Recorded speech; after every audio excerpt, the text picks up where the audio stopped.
morning, everybody, and welcome to Find Your Zone of Genius. Thank you very much to Liz Willets for having me here today. My name's Rachel Veal, and I am one half of Coaching Partners. I am normally here with Becky Wilding-Jones, but she's doing another webinar today. It's all webinars. It's Webinar Wednesday for us. So she's off leveraging LinkedIn today. So I am here and delighted to be here with you today. And we're talking about skills, and we're talking about a deep dive into skills and looking at one aspect of the career clarity jigsaw. Do feel free to drop into chat who you are and kind of where you are with your career project, because that's really interesting for us.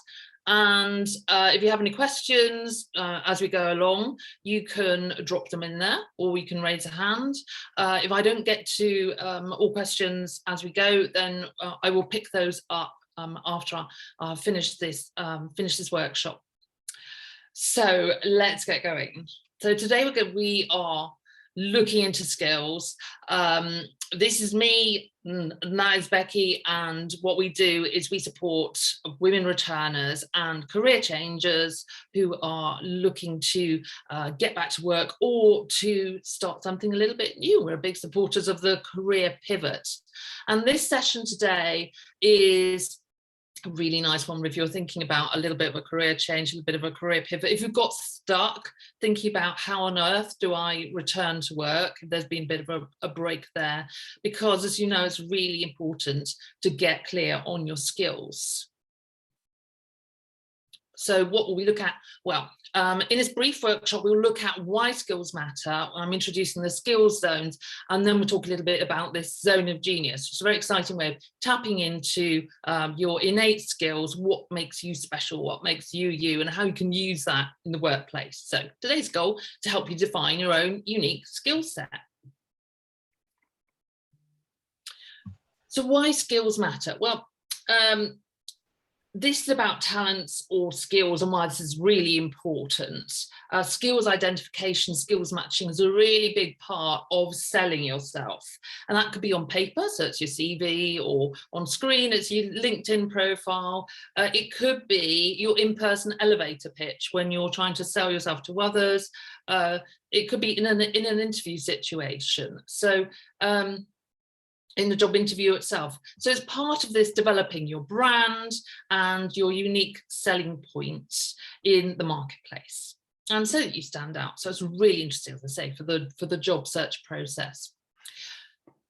And there's this misconception, as I was saying to Liz earlier, around career change, that it's better to just leave your options open. I need flex, could do lots of things, therefore just leave my options open. Sounds so sensible, except that it makes life and job hunting really, really tricky. It's actually harder to keep your eyes open for lots of things. And it's awkward to explain yourself to a recruitment consultant. It's hard to explain clearly to your friends what you want to do when you're struggling to be clear yourself. Something part-time, nobody can help you with that. It's just too broad. So giving yourself a focus on one or two related areas, that means online, suddenly you're looking in the same place, you've got that focus. Offline, you're talking to the same people. You have a clear message for friends and for family and for other contacts. So this is all about clarity and getting clear on what you want and sharing that message. So these skills, we identify and developed our skills over time. So knowledge skills on the left there, that might be information for a specific job or a sector. So maybe data analysis, languages, coding, bookkeeping. And whereas once these knowledge skills were the be all and end all, they were the everything, the big things on your CV. The internet and the availability of information has changed that, and it's actually cheapened knowledge skills, and changes in society have really changed this important set of skills. Self-management skills, much more interesting and personality-led things. So these are things like being persistent, being resourceful, being dependable, It's how you do things, but it's the kind of personality led how you do things, how you carry out your skills. And then transferable skills, ones that people bang on about when you're sorting out your CV. Transferable skills are crucial.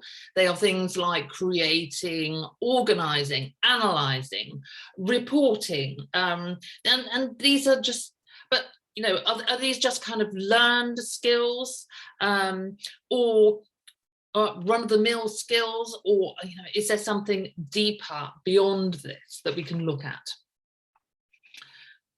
I wonder, what do you have and therefore have to sell about yourself that is unique? Perhaps there's a clue in the combination of skills types. Perhaps we can put some of these things together. So it might be the way that you handle knowledge is actually unique. And there may be some clues in your transferable skills. I have to think a blend of these come together to bring something special, to bring something unique. It's the strength of your skills here. So let's look at this a little bit deeper. I'd like to introduce some zones to you, a little mini masterclass of skills identification. So this is from Gay Hendricks' book, The Big Leap. And it looks at skills or talents as zones in which you operate. Let's start with the zone of incompetence. Obviously, we don't want to stay there too much. So zone of incompetence, in this zone, you're engaging in something you inherently do not understand. You're not particularly skilled at, not particularly good at. So perhaps it's playing musical instruments, you're just not musically gifted. I'm with you there. The zone of competence. In this zone, you're doing what you're terribly efficient at, but recognize that lots of other people are equally efficient at it, and so it doesn't really distinguish your capabilities in any significant way. You can do it, but you're no better than Joe or Joanne Bloggs sitting next to you. So the zone of excellence. In this zone, you're doing what you are efficient at, but you're doing something cultivated, and it's practiced and therefore more established over time. So you've learned to be really good at something. So for me, that might be coaching. It's something I've learned to be good at, not something as a baby I didn't pop out and start talking to my mum about goals. So it's a learned skill, something I've done over time, taken professional training, done practice in.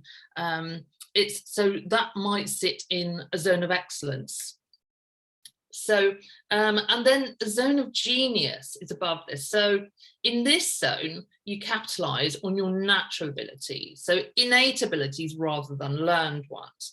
And this is a state where it's sometimes described as getting into the flow, where you find ceaseless inspiration and not only come up with sort of unique, really good work, but also do it in a way that excels beyond what anyone else is doing.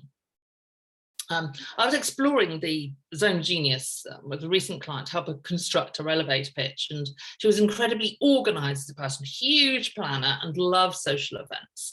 So she had a good group of friends, and she was a person who would organize every meetup and trip away, and she absolutely loved doing this, and she taught with great passion about this. And then you might be thinking, well, loads of people are organized, loads of people are great at planning. The difference was how she was doing this that gave it the uniqueness and the edge, and it was the convergence of all the things together. So there was a social side, there's her attention to detail, there's her love of an Excel spreadsheet. Some of you will recognize that, others of you not so much. And it was her structured thought process, bringing it all together. So that was her thing. That was how she did it, and how she did it within perhaps the zone of genius. But the irony was that she didn't see this as talent. She'd always done this pretty much unconsciously. And so we started to delve deeper into this, and she was able to accept that actually it's not something that everyone can do. So let's talk about you, starting with a zone of excellence, because I think this is an easier one to start with.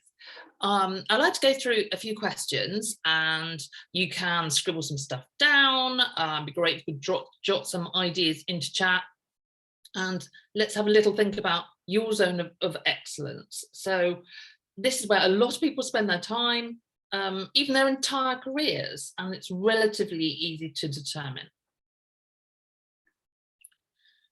So some things for you to think about. What are the things you're good at? It's okay to say I'm good at stuff. What are the things you are good at? And they don't have to be work related at this point. When you're thinking about what you're good at, what have you learned to be good at over time? And another question to sort of add into this, what are you good at in a work setting, but actually less so at home? And that one, I think, gives you a clue about all these really learned activities. I just want to pop out. Oops. 1 second.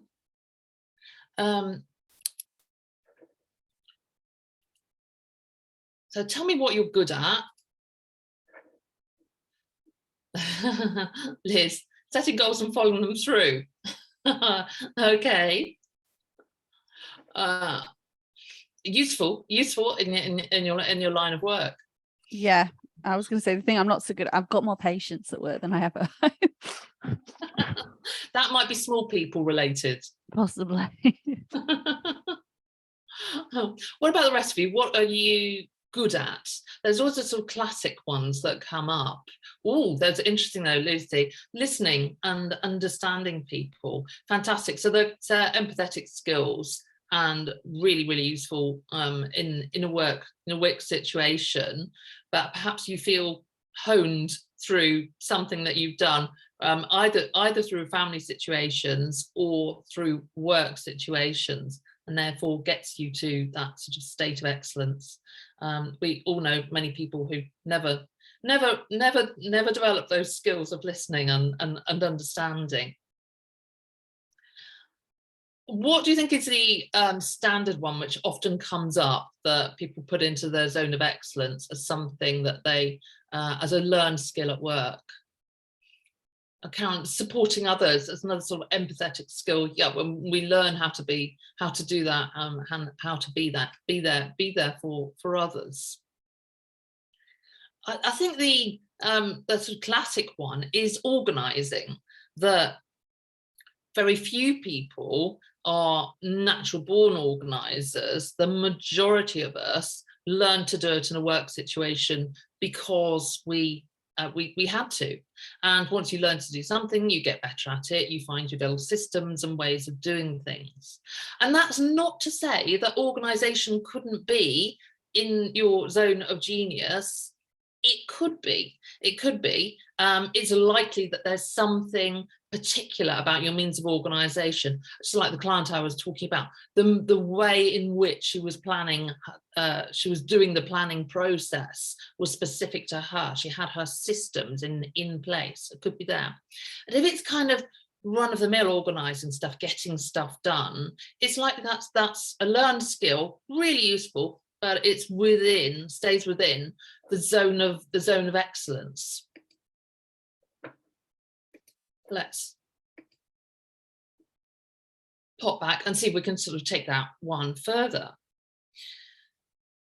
So let's remind us what we're looking for in the zone of genius. So it's something a little bit more. I used that phrase earlier about getting in the flow with your zone of genius. Imagine you're doing something where you lose track of all time. If you're a parent with very young children, you won't remember this one, but way back, there were times when you were involved in activities, maybe hobbies, your own things, where you could lose track of time. So what sort of thing might that be for you? It also might be, as I say, this kind of development of a learned skill which you do in a particular way, and you may think that other people do this too. So it's unique to them. it's unique to you, this zone of genius, this zone place. It's sometimes described as a physical mental place where your interests, passions and skills converge to make you high performing. It's your innate talents or passions, so it's what comes naturally to you, and therefore it's likely to be stuff that you really enjoy doing. And no one can replicate this uniqueness, but you may not be exactly aware of that.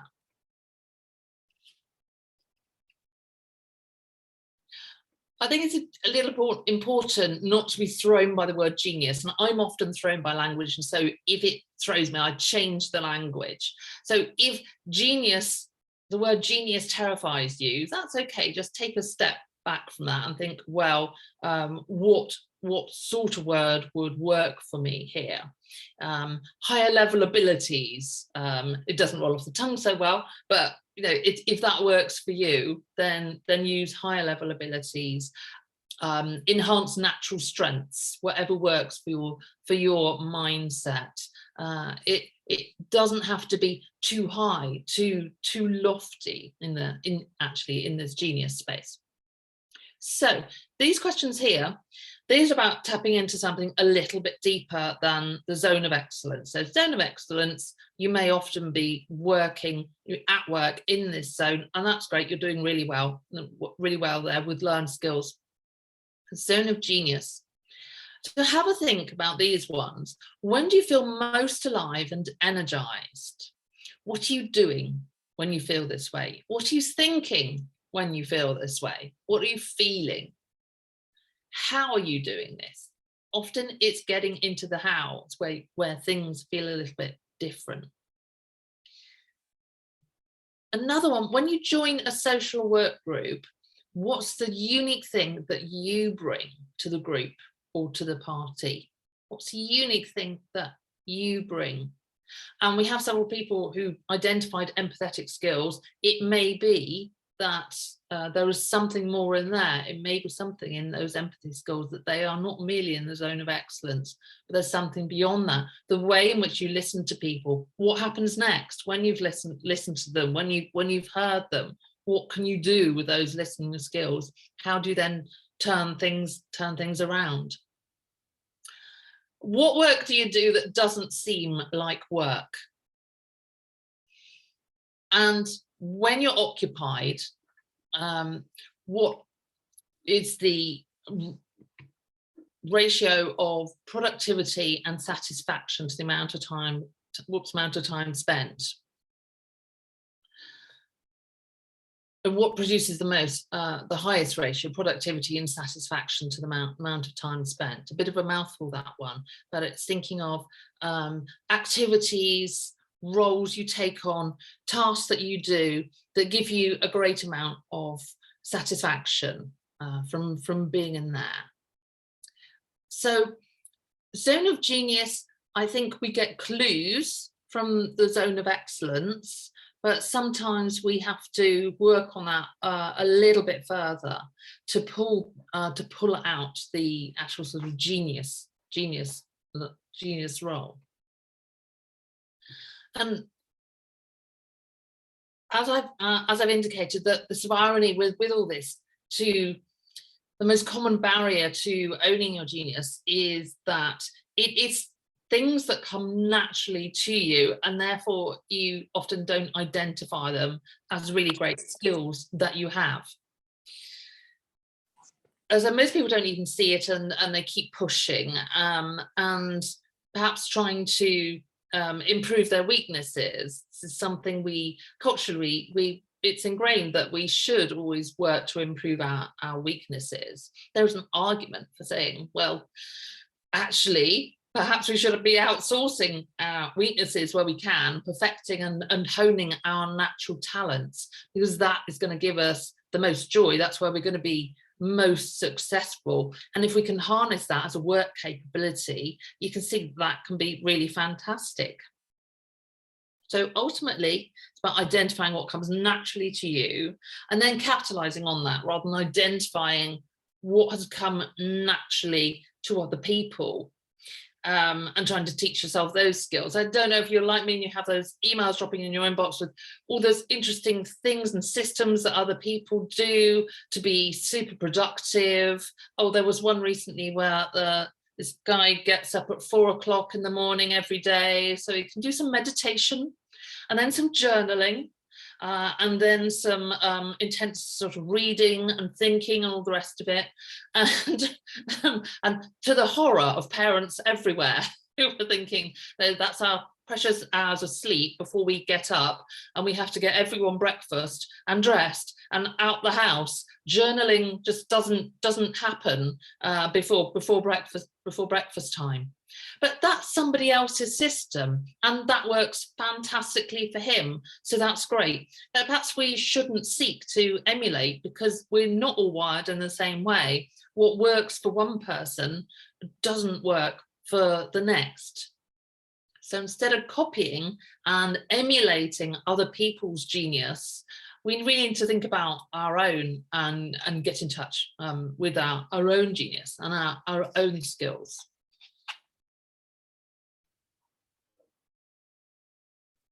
So again, guys, over to you.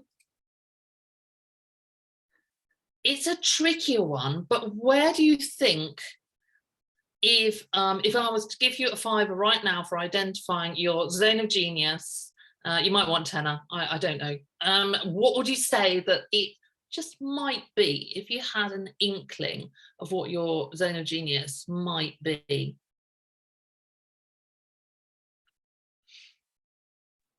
And this is a longer term deal. I think it's something that you work on over time.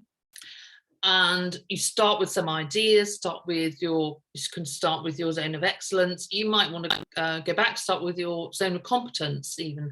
And you can list all the things, all the run-of-the-mill kind of skills that you do before moving on and actually identifying zone of excellence, things you do really well, your learned skills, and then moving on again, thinking, well, when I'm thinking about my USP, what do I do differently? What am I the go-to person for? If someone was to describe my my skills at work, what might they say?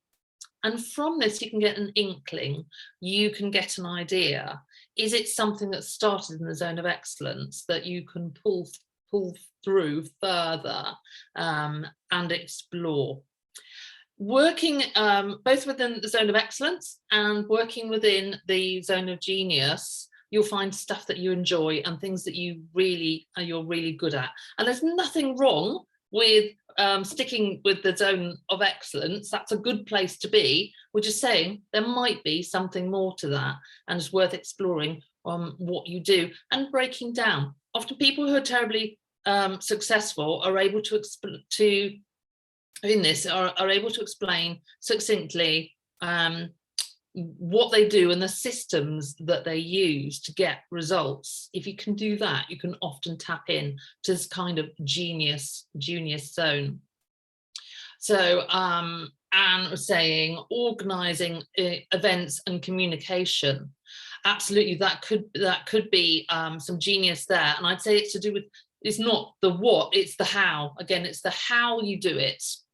How you organize your events, how you communicate with others to get results, which could be lie in your genius zone, because you'll know other people who don't do it in the same way and don't get the same results. So absolutely could be in there. Liz thinking outside the box, not being afraid to do things differently. She's a brave woman.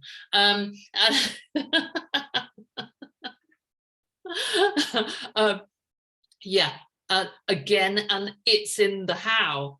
It's not just that you're brave and that you have a different approach to things. It's how do you see things differently? What goes through your mind when you see a situation and think, that doesn't work, I could do that better, I could do that differently, how could I do that differently? And then what are your processes? What are your systems beyond that? So the genius is all in the how, because the way that you do that is probably unique and is not the same way that I would approach it, or Lucy would approach it, or Joanna or Fiona. We would all do that differently. So you can dig deep into the how to think about the genius zone.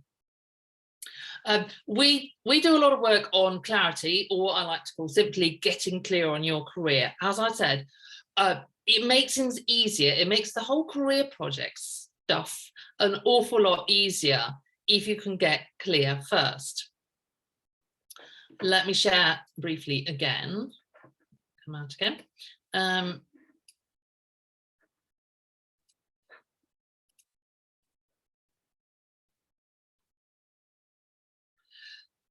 So if you'd like to come for a brief chat with us you might want to discuss clarity, so thinking about getting clear on your career and what are the start-off points, jump-off points for you. Becky and I would love to see you for a quick Zoom chat. We can talk about clarity, we can talk about any other barriers to getting back into employment or changing careers. So when we do that, we have 20 minutes on Zoom, and we talk about where you are now, where you might see yourself in sort of 12 months, and what sort of process might get you there. And we like to, you can find some quick wins to get you started and get you on into that process. We also talk about the Career Relaunch Programme, where we work with a group of clients to do just this. We start with clarity, start with getting clear on your career. Then when you are clear, when you've worked through the ways or the pathways for career which are going to work for you, then we go to job search, and we talk about passive job search and active job search. Then we look at CVs and LinkedIn, finding the work, getting into the work, confidence issues, and the rest of it. But getting clear on your career is the most important part of the jigsaw. So yeah, if you'd like to have a chat with us, you can either jump to our website, or I'll put the diary link up in a minute, where you can follow through and book in for 20 minutes for a chat about your career project and where you are now. And we would love to have a chat with you. So I just wanted to sum up. This is a work in progress, but what action can you take from this now going forward? So identifying your zone of genius, it's a higher level skills analysis piece, going beyond sort of run-of-the-mill skills, the learnt skills, the transferable skills activities, and it can really help you to get clarity on your next career step.